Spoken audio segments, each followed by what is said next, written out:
Thursday on Home and Family, celebrity chef Anne Burrell makes us spring pea and ricotta ravioli. And fitness expert Billy Blanks shows us fun ways to get in shape. Welcome back, everybody. Today is National Adopt a Shelter Pet Day, and here with a few different ways that you can help shelter pets in your area is the one and only Larissa. Welcome, Larissa. Yes. Great to have you. Thank you so much. We talk about adopt every day. Yeah. We want somebody to go out and adopt no matter what. But here's the thing, not everybody can adopt right now. Yeah. And that's okay. It's actually better to know your limits, know your boundaries, because that doesn't help anyone, because honestly, it's traumatic to the animal. If you have to return them, it's traumatic to you. Sure. And so, in shelter, animals, pet dogs and cats give us so much love that we want you to do it when the time is right. But there are things you can still do to help. And I know you know firsthand, both of you do, but about a shelter dog and what it can give you. We have Owen, our little, I call him the OA, our original angel, because he was my first baby. There he is. I love him so much. Aww. And yes, he is a rescue pup. And this is the thing. I have 2 small children. I cannot get another dog as much as I would love to rescue another one. We try to do what we can, though, right? Like, we'll donate blankets and things like this. But there's other things that we can donate. Yes, as well. And thank you for that, because I know even when I've held some of the donation drives here, you've brought stuff in. So thank you very much. And yes, we talk all the time about donating, and blankets, newspapers, towels. Those are really obvious things that everybody can and should, if they have some time, drop off at a shelter or rescue.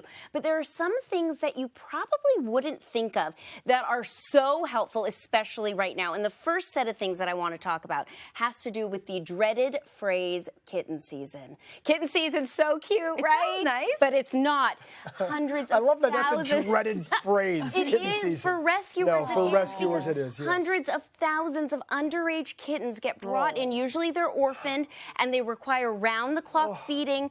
Humans need to feed them every 2 to 3 hours and, do what a mommy cat would do, because there's no mommy cat. And most of these kittens, unfortunately, have to be put down right away because rescues and shelters just don't have the resources. Luckily, Best Friends, along with many other shelters and rescues, have set up kitten nurseries. But as you can imagine, the amount of goods they go through, it's just, it multiplies and multiplies and multiplies. So right now, something everybody can do for just a few dollars is kitten supplies. Bring in kitten supplies to your rescue or shelter. And now there's some great things. KMR is a company that makes amazing kitten formula that you can buy online. You can buy at most Petco, PetSmarts.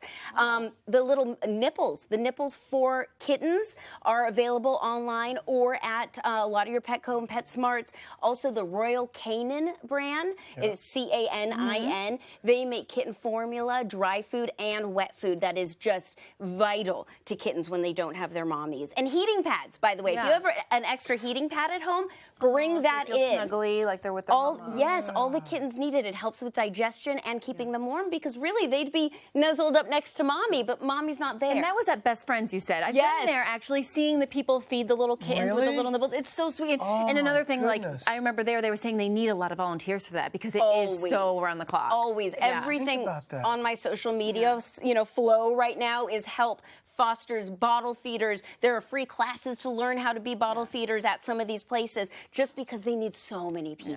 And springtime in particular, this season, because of this is the season when the kittens are made. Yes. We'll say it like that. Now, it just breaks your heart, though, doesn't it? Thinking about all these little kittens without their mothers. These are things a lot of people don't necessarily think of when they think of helping out your local shelter. Right. Yes. Another area, this one surprised me, is cleaning supplies, right? I mean, these shelters and rescues need to stay so sterile and clean. So, every surface, every kennel, everything you see in most of these shelters or rescues needs to be sterile. Because, we talked yesterday about common shelter dog illnesses. Yes. A lot of that is because it's hard to keep everything clean 24/7. So a lot of cleaning supplies are needed all the time, and a lot of people forget about that. So there are veterinary quality and grade things that you can buy. And this right here is at Paw Works here in LA. And they pulled 42 dogs from the Central Valley just this past week. And so this is them with the kennels, cleaning the kennels out, taking the animals into the bath to wash them off,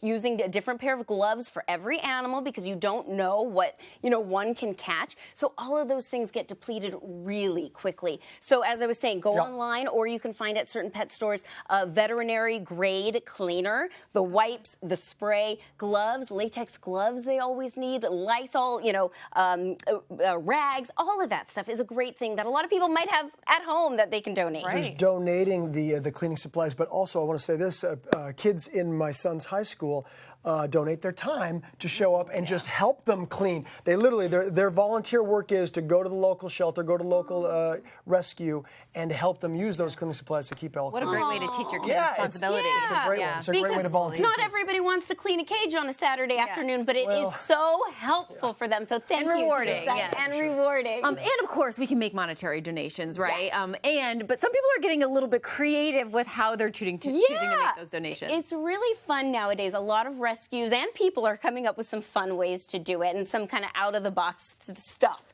And, you know, we showcased 2 kitty cats not that long ago on our show that were at the Anna shelter in Erie, Pennsylvania. And this was amazing. We showcased these kitty cats, and a guy in Texas emailed them or wrote a message to them. And to the cats? Yes, and saying no to the shelter, saying, you know, I can't help, but here's some money towards their care, and it's helping. Pretty so amazing. Getting specific. Yes. And then also, you know, there's an amazing lady that I just found out about in Nashville who's a realtor who decided that because she wants to help the animals in the area, she's donating 5% of her real estate income to the shelters. So when she sells a house, she has the clients tell them what rescue or shelter to donate to. So it gives the clients a choice. Yes, and she donates 5%. And if I was her client, I would refer her to my friends. Because that would make you feel really good about buying a house. Exactly. So, you know, there's something for everybody. If you have a little bit of money you can help out with, if you don't, there's still something. And that's what I just hope everybody remembers. And remember, everybody, what goes around comes around. Yes. So to your point, it all comes around. All right, for more on how to help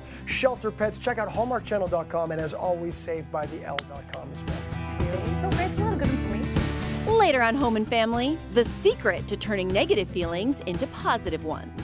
Failure is absolutely going to happen, and it actually is a good thing. Then the surprise ingredient that will have you melting over Maria's savory dipping sauce. I could eat this all day.